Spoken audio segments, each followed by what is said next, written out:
আমাদের সবাই আমরা একটা কাজ করি খুব কমনলি, সেটা হচ্ছে আমরা আমাদের মনের দুঃখ কষ্টের কথা আমরা সোশ্যাল মিডিয়াতে অর্থাৎ ফেসবুকে বিভিন্ন সময় দেই।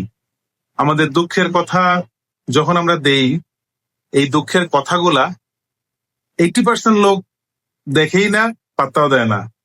আমার দুঃখে তাদের কিছু যায়ও আসে না। সামনে আসে, ওইটা নিউজ ফিডে আসে, ওইটা এমনি স্ক্রল করে উঠে দেয়।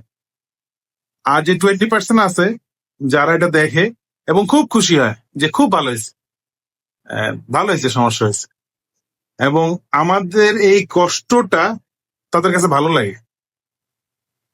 তো আমরা মনে হয় চাই না যে আমাদের কষ্ট অন্যজনের ভালো লাগুক। তো যাদের এগুলো ভালো লাগে তাদেরকে আমরা ভালো না লাগাই, আহ, আমরা আমাদের দুঃখ কষ্টের কথা ফেসবুকে না দিই। নিজেদের সমস্যা নিজেরা সমাধান করি। ফেসবুকে দিলে কেউ সমস্যার সমাধান করবে না। আপনার সমস্যা আপনাকেই সমাধান করতে হবে।